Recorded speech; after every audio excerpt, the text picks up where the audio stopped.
issues.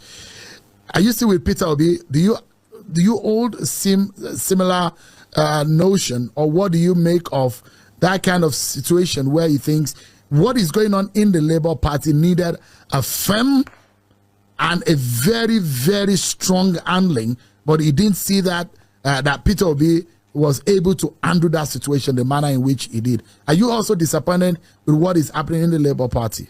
Let me say this. What is happening in the Labour Party is, for me, the noise next door. I'm not a member of the Labour Party, and I have labored to make this clear before the election, during the election, and after the election. I have not concerned myself with what is happening in the Labour Party. Kenneth joined the Labour Party, so it was his business what was happening there. It's none of my business, and I have not made it my business. I'm not a politician. I am a citizen of a country that is not yet born, a victim of Nigeria looking to have a better country in the future. Peter Obi is a man that I admire a lot. I don't expect him to dictate what should happen in the Labour Party. When did he join them? The Labour Party is a party. It's not, I believe that if it's a party, to an extent, they would have to find a democratic means of resolving their differences. Peter Obi is not in a position to dictate the terms of their settlement to them, and I don't expect him to. Obviously, Kenneth Okonkwo has a different understanding of what Peter Obi's response should have been. He is a politician, just like Peter Obi is a politician. They are the ones who decide what political tactics works for them as politicians. Me, I'm not a politician. As of today, if there were to be a presidential election, Peter Obi is the person I'll still queue behind, because I believe in his capacity to take Nigeria in a non-violent manner to the revolution that I desire. I wish to see Nigeria turn around, and I don't want to see that happening violently. And I believe that Peter Obi has the mass appeal and the capacity to unite this country behind a vision for a better future. That is the basis. As of today, I don't know what he might do tomorrow that might change my mind. I'm a free agent.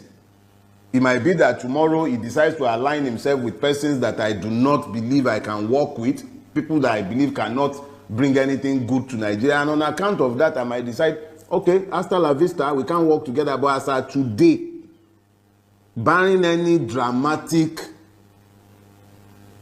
happenstance, I remain solidly behind Peter Obi, and I will continue to support him into 2027 if he's going to run, and if we have managed to reform our electoral system. Because any election without a reformation of our electoral system, I'm not interested. I mean, Kenneth Okonkwo went as far as saying, for 2027, Peter Obi, Bola Tinubu, Atiku should move aside. Like, or use, yeah,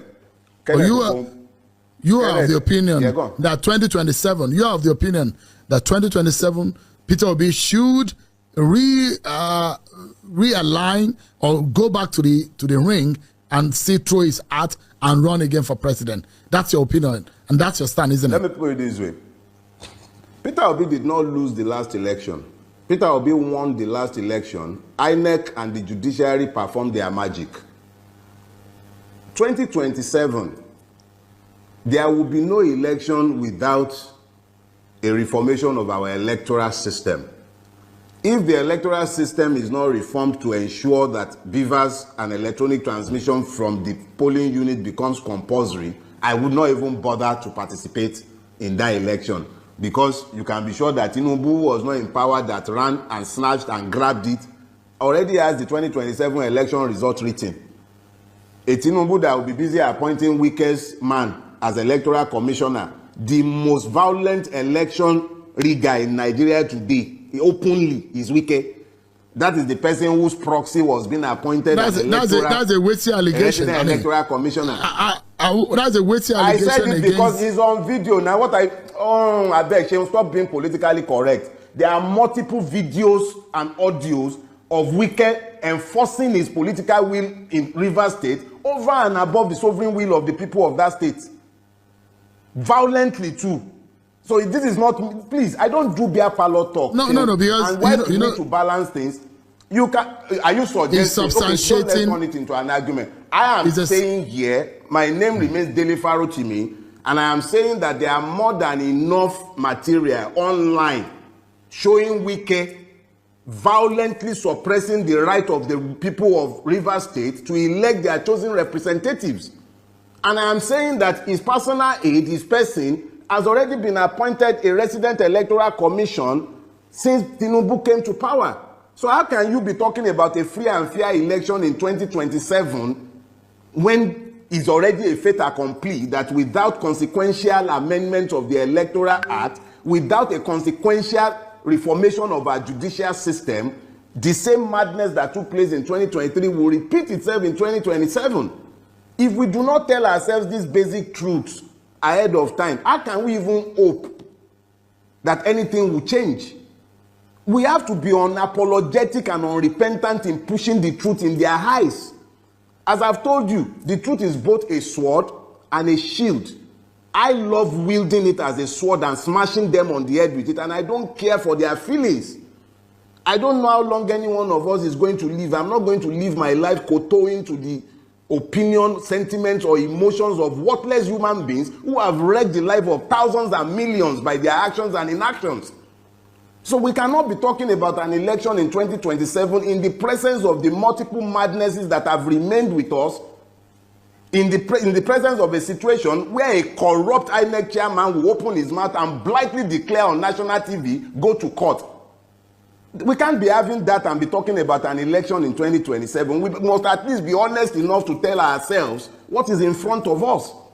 If there is going to be an election worthy of his name, I will be out there supporting Peter Obi. If there will be an election, and if we still even have a country, the way Bulaba is going with Nigeria, what do we know that will be left of this country by 2027? What will be left of this country?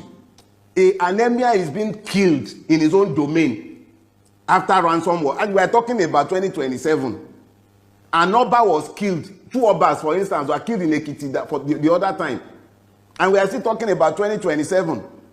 You practically don't have a functional state again. Somebody is single-handedly, without recourse to any due process, the due process law be damned, the PPP law be damned, single-handedly without public tender of any sort, be awarding a road at 4 billion naira per kilometer.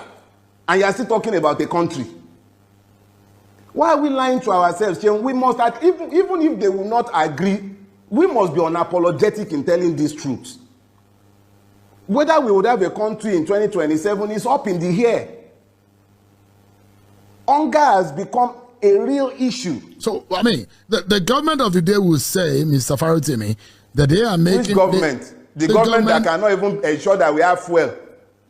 Which government? Do you have government? You have exploiters, buccaneers, thieves. But, I mean, which government? The government of the day will say they are making efforts in fixing the problem that they met on the ground. It's still early in the day. They just have about a year. I'm Chinese too. I'm Chinese and I'm 6'7". Do you believe me? The government of the day has said they are making effort. We see the effort now. They are making effort. They are buying private jet. They are buying yacht.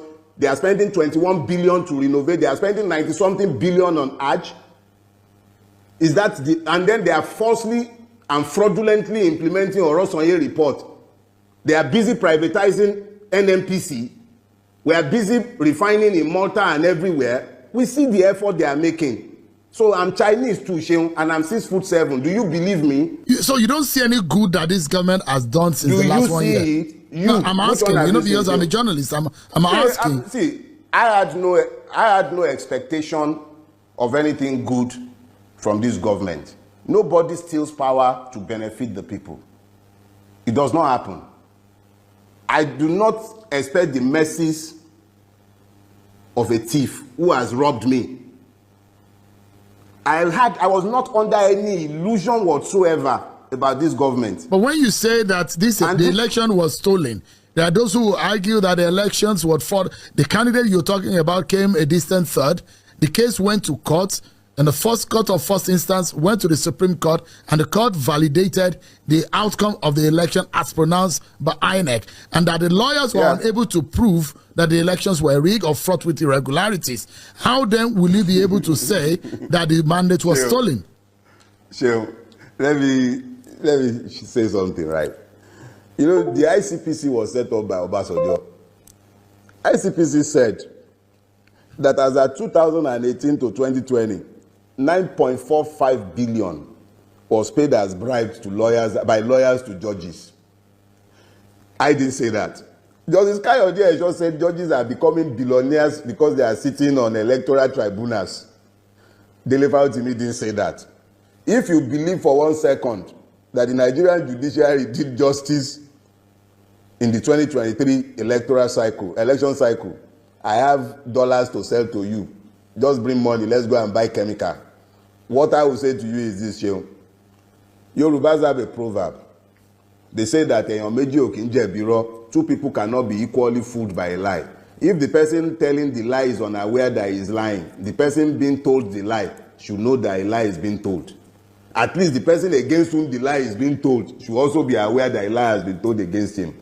I say it without any equivocation. The Nigerian judiciary, by its multiple somersaults in the last electoral cycle, established beyond any argument the fact of its complicity in the rape of democracy in 2023. People can hold their opinions, and that's the beauty of opinion. Everybody is entitled to one. Even me. You may or may not agree, but I am still entitled to that opinion, and that is my opinion. Let's wrap up. Where do we go from here to have the kind of country or a nation that will be for the betterment and for the good of all Nigerians? Where do we go from here? No, we as a people and as a collective would have to resolve to be better than we have been. We would all have to, as a collective, admit to our part, our fault in what has happened to us as a people. This is not something that is not a sectoral guilt. It's a systemic problem. From the pulpits in the churches and mosques, which stinks to the highest heavens, to the groves, the sacred groves of our land, all the places of religiosity in our country have become temples of iniquity. We need to look at ourselves. Me as a person, you as a person, we as a collective, we need to look at ourselves. It's very easy to point fingers at sectors, but the reality is that there is no part of our country that is free of putrefaction. It's a systemic collapse. If there is anything that would change, if anything would ever change, it would have to be that we as a collective with good leadership decide to try a different pathway. Outside of that, what will happen is that by the time Kekere Ekun is leaving, you will be asking me or someone else again if the new acting CJ would be able to change the system. No single person can change Nigeria. It will take the collective resolving that they are tired of where they are before anything would ever change in our country. It has taken the collective to normalize the madness that we have become acculturated to. And it will take a critical mass, if not a majority, if that madness is going to ever change.